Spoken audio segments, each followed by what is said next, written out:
आज से 2 दिन पहले हरियाणा के पलवल जिले में मीतरौल गांव के अंदर हरियाणा सरकार की तरफ से जो रात्रि ठहराव का कार्यक्रम है, वो कार्यक्रम था जिसमें पलवल जिले के एसपी और डीसी साहब भी उसमें शरीक हुए। लेकिन वहां पर मौजूद जो प्रशासनिक अमला था, उसमें से डीआईपीआरओ जो विजेंद्र सिंह है, वो अपने आपे से बाहर गया और उसने भारत के प्रधानमंत्री माननीय नरेंद्र मोदी और हमारे हरियाणा के जो माननीय मुख्यमंत्री नायब सैनिक जी हैं,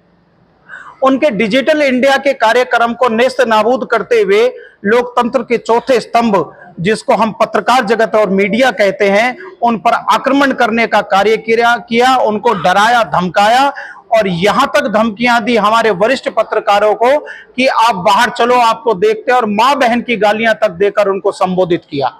जिसकी वीडियो रिकॉर्डिंग, सीसीटीवी जो फुटेज, जो सारी चीजें सबूत हमारे पास है, जिसको लेकर आज हम पलवल के एसपी साहब से मिले थे और आज से 2 दिन पहले डीसी साहब को भी हमने उसके मार्फत एक लिखित में शिकायत दी थी। तो आप ये देखिए, जहां एक तरफ भारत के प्रधानमंत्री डिजिटल इंडिया का नारा देते हैं, हर महीने पिछले 12 सालों से अधिक समय से इस भारत देश की संपूर्ण करोड़ों की जनसंख्या को संबोधित करते हैं। हरियाणा के माननीय मुख्यमंत्री ने डिजिटल यहां की जो भूमि की जो रजिस्ट्री का कार्य डिजिटल रूप से पूरी तरह से लागू कर दिया। उसी हरियाणा के पलवल जिले के अंदर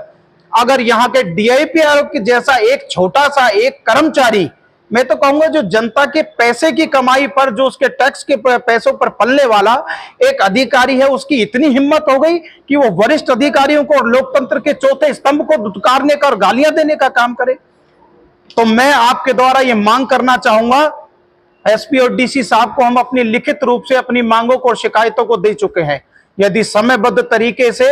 इस भ्रष्ट अधिकारी का इलाज नहीं होता, डीआईपीआरओ का अगर इलाज नहीं किया जाता, तो वो समय दूर नहीं होगा जब पलवल इसके इलाके के जो ये जुझारू पत्रकार है, निडर पत्रकार जो संघ है, ये पूर्ण तरीके से इस अधिकारी का कानूनी दायरे में रहते हुए इलाज करेगा।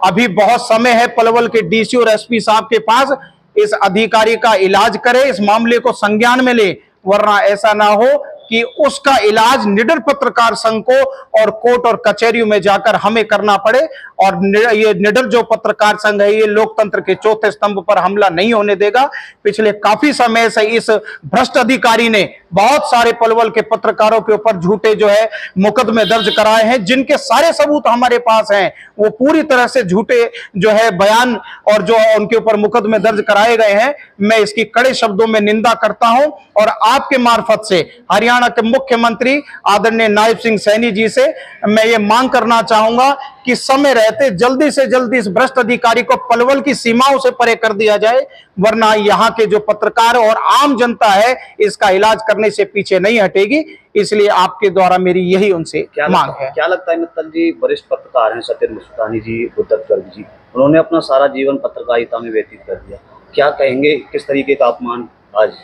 ये खाली गुरुदत्त गर्ग जी का या सतीश भूटानी जी का, हमारे वरिष्ठ पत्रकारों का अपमान नहीं, ये संपूर्ण भारत के लोकतंत्र के चौथे स्तंभ, ये जो पत्रकार जगत का अपमान है, ये किसी व्यक्ति विशेष का अपमान नहीं है, उनका अपमान संपूर्ण भारत का अपमान है। और अगर समय रहते इस अपमान करने वाले भ्रष्ट अधिकारी के खिलाफ अगर यहाँ के प्रशासन ने संज्ञान नहीं लिया, तो इसके अपमान का बदला लेना यहाँ का पलवल का पत्रकार जगत नहीं। मैं आपको बता देना चाहता हूं, पलवल, फरीदाबाद, मेवात, हरियाणा के 3 जिलों के पत्रकार साथी मिलकर इस अधिकारी का विरोध करेंगे और अगर हमें जरूरत पड़ी तो हम रोड पर आकर भी उसका विरोध करने से नहीं चूकेंगे, उसका पुतला दहन करेंगे, मुकदमे दर्ज कराएंगे, लेकिन हम इंसाफ लेकर रहेंगे।